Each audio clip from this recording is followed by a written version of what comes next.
ওগো মালিক তুমি ছাড়া তো আমাদের আর কেউ নাই, তুমি ছাড়া তো আমার আর কেউ নাই। আল্লাহ গো তুমি যদি মাফ না করো কে আমাকে মাফ করবে? তুমি যদি মাফ না করো কে আমাকে মাফ করবে? তুমি যদি আমাকে মাফ করো তাহলে তোমার কোনো দিকে কমবে না, তুমি যদি আমাকে মাফ না করো তোমার কোনো দিকে বাড়বে না। আল্লাহ গো তুমি আমাকে মাফ করে দাও। সারাটা জীবন অন্যায় কাজ করেছি, সারাটা জীবন নাফরমানি করেছি, আমার কাছে কালেমার দাওয়াত কম আসে নাই, আমার কাছে কালেমার দাওয়াত কম আসে নাই, আমাকে লোকেরা কম বোঝায় নাই। ওগো আল্লাহ তুমি আমাকে মাফ করে দাও। মাফ না করলে কোথায় যাব, কার কাছে যাব? বাবা যখন মারে তখন মার কাছে আশ্রয় নেওয়া যায়, মা যখন প্রহার করে তখন বাবার কাছে আশ্রয় নেওয়া যায়, বাবা মা যখন প্রহার করে তখন দুনিয়ার কারো না কারো কাছে আশ্রয় নেওয়া যায়। ওগো আল্লাহ ওগো মালিক তুমি যদি আমাকে মারো, তুমি যদি আমাকে আযাব দাও, ওগো আল্লাহ কার কাছে যাব, কার কাছে গিয়া মাফ চাইবো? ওগো আল্লাহ মেহেরবানি করে মাফ করে দাও। এইরকম কান্না করতেছে, কান্না করতেছে, চোখের পানি তার এমন ভাবে পড়তেছে, দাড়ি ভিজতেছে, দাড়ি ভিজে জমিনের মধ্যে চোখের পানি পড়তেছে, কান্না করতেছে। বান্দাটা কান্না করতে করতে করতে করতে আমার আল্লাহর কাছে এমন গ্রহণযোগ্যতা অর্জন করেছে, মহান আল্লাহ রাব্বুল আলামিন তার ডাকে সাড়া দিয়া তার জিন্দেগির সব গুনাহ মাফ করে দিয়েছেন। হযরত মূসা আলাইহিস সালাতু ওয়াস সালামের যুগের ঘটনা। একজন বড় পাপিষ্ঠ ছিল, জীবনে এমন কোন গুনাহ নাই যে গুনাহ সে করে নাই। তার গুনার প্রতি অতিষ্ঠ হইয়া, মানুষ তার গুনার প্রতি অতিষ্ঠ হইয়া গ্রামের লোকেরা তাকে হাত পা বেঁধে জঙ্গলের মধ্যে ফেলে দিয়ে আসে। জঙ্গলের মধ্যে থাকতে থাকে, কিছুদিন থাকার পর মালাকুল মউত যখন তার সামনে এসে উপস্থিত, এর আগ মুহূর্তে সে বান্দা আল্লাহর কাছে ডেকে ডেকে বলতেছে, ওগো মালিক তুমি ছাড়া তো আমাদের আর কেউ নাই, তুমি ছাড়া তো আমার আর কেউ নাই। আল্লাহ গো তুমি যদি মাফ না করো কে আমাকে মাফ করবে? তুমি যদি মাফ না করো কে আমাকে মাফ করবে? তুমি যদি আমাকে মাফ করো তাহলে তোমার কোনো দিকে কমবে না, তুমি যদি আমাকে মাফ না করো তোমার কোনো দিকে বাড়বে না। আল্লাহ গো তুমি আমাকে মাফ করে দাও। সারাটা জীবন অন্যায় কাজ করেছি, সারাটা জীবন নাফরমানি করেছি, আমার কাছে কালেমার দাওয়াত কম আসে নাই, আমার কাছে কালেমার দাওয়াত কম আসে নাই, আমাকে লোকেরা কম বোঝায় নাই। ওগো আল্লাহ তুমি আমাকে মাফ করে দাও। মাফ না করলে কোথায় যাব, কার কাছে যাব? বাবা যখন মারে তখন মার কাছে আশ্রয় নেওয়া যায়, মা যখন প্রহার করে তখন বাবার কাছে আশ্রয় নেওয়া যায়, বাবা মা যখন প্রহার করে তখন দুনিয়ার কারো না কারো কাছে আশ্রয় নেওয়া যায়। ওগো আল্লাহ ওগো মালিক তুমি যদি আমাকে মারো, তুমি যদি আমাকে আযাব দাও, ওগো আল্লাহ কার কাছে যাব, কার কাছে গিয়া মাফ চাইবো? ওগো আল্লাহ মেহেরবানি করে মাফ করে দাও। এইরকম কান্না করতেছে, কান্না করতেছে, চোখের পানি তার এমন ভাবে পড়তেছে, দাড়ি ভিজতেছে, দাড়ি ভিজে জমিনের মধ্যে চোখের পানি পড়তেছে, কান্না করতেছে। বান্দাটা কান্না করতে করতে করতে করতে আমার আল্লাহর কাছে এমন গ্রহণযোগ্যতা অর্জন করেছে, মহান আল্লাহ রাব্বুল আলামিন তার ডাকে সাড়া দিয়া তার জিন্দেগির সব গুনাহ মাফ করে দিয়েছেন। ওই বান্দাটা তওবা করতে করতে করতে করতে হঠাৎ ইন্তেকাল করে। ইন্তেকাল হওয়ার পরে হযরত মূসা আলাইহিস সালাতু ওয়াস সালামকে মহান আল্লাহ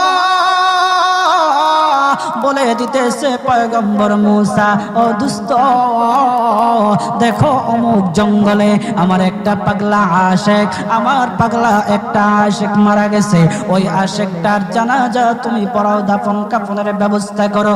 ও মূসা আর তুমি একটা ঘোষণা দিয়ে বলে দাও, একটা ঘোষণা দিয়ে দাও, মূসা রে ও ঘোষণা দিয়ে বলে দাও যে আমার এই বান্দার জানাজার নামাজ অংশগ্রহণ করবে, মহান আল্লাহ তার জীবনের সব গুনাহ মাফ করে দিবে। আল্লাহু আকবার। আরো জোরে বলেন না আল্লাহু আকবার, আরো জোরে বলেন আল্লাহু আকবার। হাত উঠায়া বলেন আল্লাহু আকবার, আল্লাহু আকবার।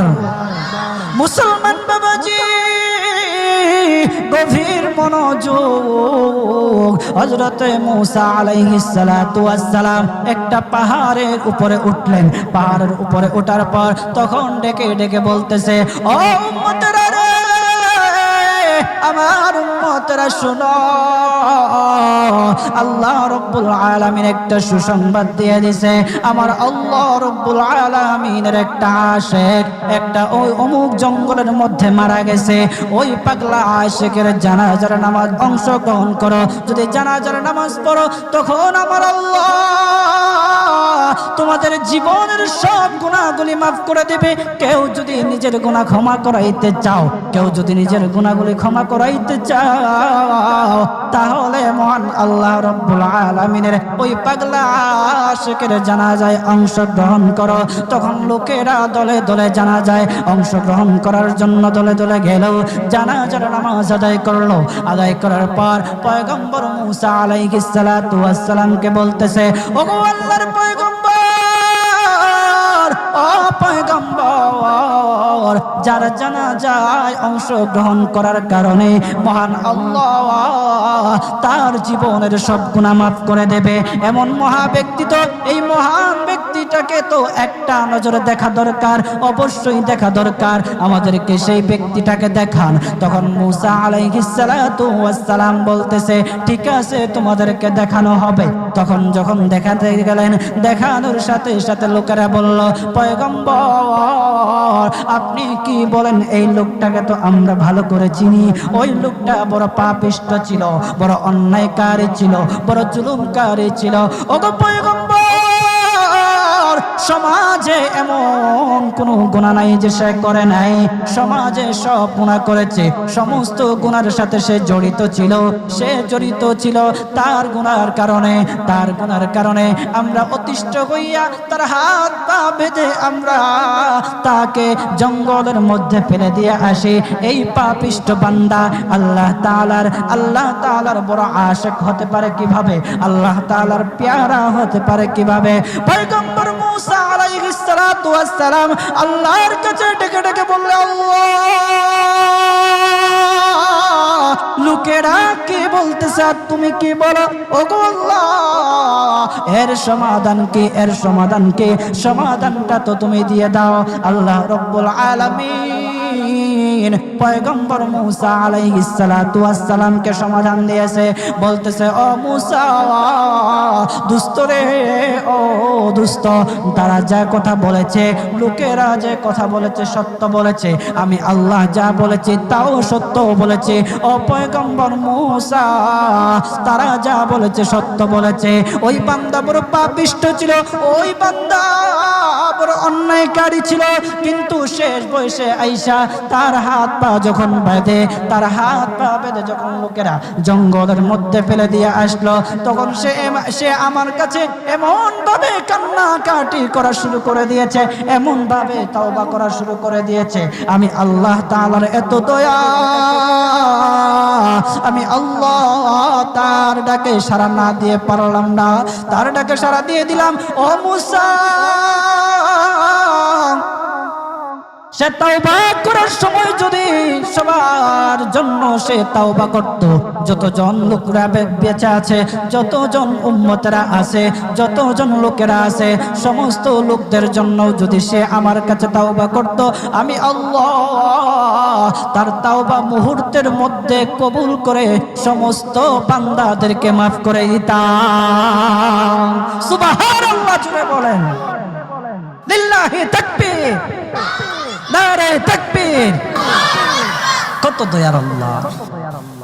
একটা বান্দা সারা জীবন গুনাহ করেছে, অন্যায় কাজ করেছে, শেষ বয়সে আইসা শুধু আল্লাহকে ডাকছে, আল্লাহর কাছে মাফ চাইছে। আমার আল্লাহ রব্বুল আলামিন তার পিছন দিকে আর তাকায় নাই, আমার আল্লাহ রব্বুল আলামিন তাকে মাফ করে দিয়েছে। সুবহানাল্লাহ। এখন যদি আপনারা মনে করেন এখন তো ইয়ং আছি, কয়দিন পরে তাওবা টাওবা করে ভালো হয়ে যাবে, এই সুযোগ আপনি নাও পাইতে পারেন। যাদেরকে